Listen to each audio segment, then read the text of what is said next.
बिस्मिल्लाहिर्रहमानिर्रहीम। अस्सलाम वालेकुम। मैं महरान सगीर और आप देख रहे हैं मेरा यूट्यूब चैनल। नाज़रीन, आज आपको मेरा थोड़ा सा बैकग्राउंड देख के अजीब सा लग रहा होगा। बिल्कुल ये है कि मैं बेड पे बैठा हुआ हूँ और अपने बेडरूम से ही आज भी लोग आपके साथ बना रहा हूँ।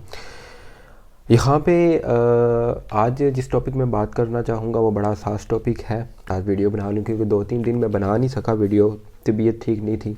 तो आज सोचा कि आज दोबारा से आप लोगों के साथ मुखातब होके इस पे वीडियो बनाई जाए। नाज़रीन, मसला कुछ यूँ है कि तहरीक लब्बैक जो TLP है, मौलाना ख़ादिम रिज़वी साहब की जमात, मौलाना ख़ादिम रिज़वी साहब तो आपको पता है कि वो इंतकाल फरमा चुके हैं और इस दुनिया से रुखसत हो चुके हैं। अभी अमीर जो है उनके बेटे साद रिज़वी को बना दिया गया है। असल मसला ही साद रिज़वी का है कि पीर अफजल कादरी साहब जो ख़ादिम रिज़वी साहब के दरीना साथी समझे जाते थे, जो पार्टी के अहम रुकन और मरकज़ी कायदीन में उनका शुमार होता था, उन्होंने ये मसला खड़ा कर दिया है कि साद रिज़वी को अमीर नहीं होना चाहिए था। सबसे पहले तो मैं पीर अफजल कादरी साहब का थोड़ा सा तारुफ आप लोगों के साथ करवाता चलूँ कि पीर अफजल कादरी साहब हैं कौन बेसिकली, और इनका ख़ादिम रिज़वी साहब के साथ ताल्लुक़ क्या था और TLP जमात के अंदर इनका किरदार क्या था। मौलाना ख़ादिम रिज़वी साहब के साथ इनकी बड़ी अच्छी रफ़ाकत और बड़ी अच्छी दोस्ती और मज़हबी हवाले से भी, और जो इन्होंने एक जमात बनाई थी सियासी हवाले से भी इनकी काफ़ी फ्रेंडशिप समझी जाती थी।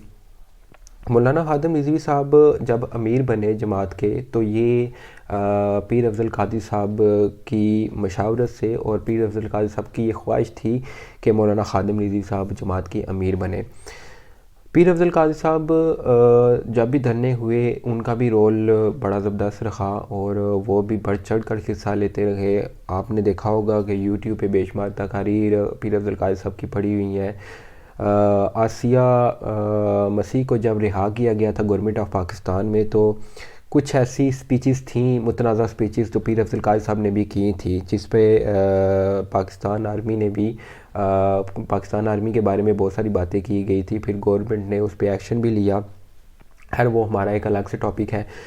लेकिन पीर अफजल कादरी साहब की ये कह सकते हैं कि वो एक बड़ी अहम शख्सियत जाने जाते हैं TLP के अंदर।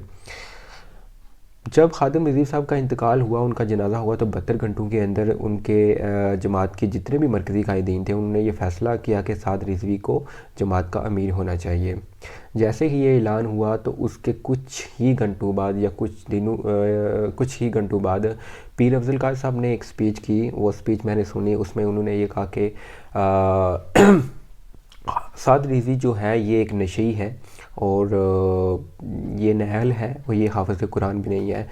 ये अल्फाज पीर अफजल कादरी साहब ने ख़ादिम रिज़वी साहब के बेटे साद रिज़वी के लिए अदा किए और उन्होंने कहा जी जमात का अमीर कौन होगा ये मेरी मशावरत के बगैर फ़ैसला नहीं हो सकता।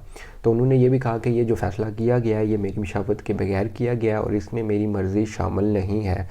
उन साथ ये भी बताया कि जब ख़ादिम रिज़वी साहब को मैंने अमीर बनाया तो मेरी कमिटमेंट हुई ख़ादिम रिज़वी साहब के साथ कि जब हम इस जमात को बना रहे हैं या जिस जमात को लेकर चल रहे हैं, ना ही आपका बेटा और ना ही मेरा बेटा जमात का अमीर बनेगा। हमने इस मुरूसी सियासत को हमने ख़त्म करना है। तो फिर उनका ये कहना था कि ख़ादिम रिज़वी साहब इस बात पे एग्री हो गए थे। इस बात पे उन्होंने मुझसे इत्तफ़ाक़ किया था कि ना ही आपका बेटा होगा और ना ही मेरा बेटा होगा। तो ये अब जो पीर अफजल कादरी साहब है वो यही बयान कर रहे हैं कि ख़ादिम रिज़वी के जो बेटे हैं साद रिज़वी ये अहल नहीं है इस जमात के ओहदे के लिए, तो इनको नहीं होना चाहिए। जमात के अमीर का फ़ैसला मेरी मशावरत के साथ होगा, मेरी मशावरत के बगैर नहीं होगा। अब जो इल्ज़ामात पीर अफजल कादरी साहब ने लगाए हैं वो नशी हैं, वो नहल हैं, हाफ़िज़ कुरान नहीं है। और साथ उन्होंने ये भी कहा जी ख़ादिम रिज़वी साहब जब हयात थे तो मुझसे दुआ करवाया करते थे साद रिज़वी के लिए कि आप इसके लिए दुआ करें ये सुधर जाए।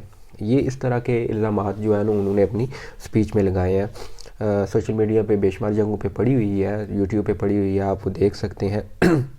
अब बात करने का मकसद ये है कि वो अमीर तो बन चुके हैं जमात के, और अब देखना ये है कि जमात के जो लोग हैं पीर अफजल कादरी साहब के साथ उस तरह से चलते हैं कि नहीं, साद रिजवी साहब को उस ओहदे से हटाया जाता है या नहीं सकता, या बता नहीं सकता, मैं कोई तज्जिया भी नहीं कर सकता कि इस तरह से होगा।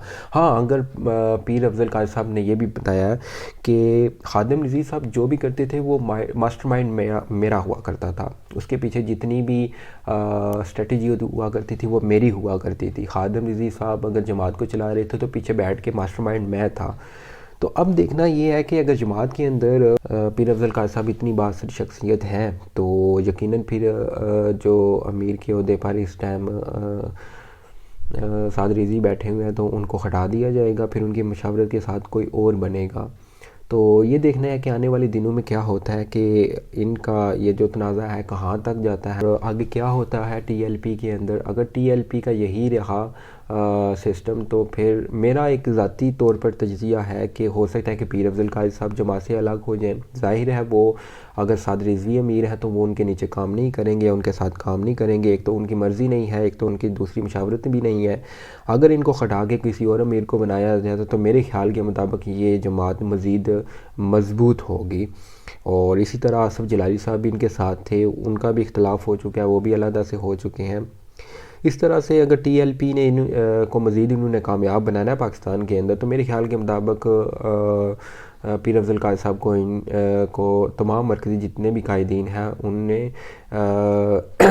एतमाद में लेना पड़ेगा। एतमाद में लेंगे तो ये इनकी मेरे ख्याल में कामयाबी होगी। अगर एतमाद में नहीं लेंगे तो हो सकता है कि कोई नुकसान भी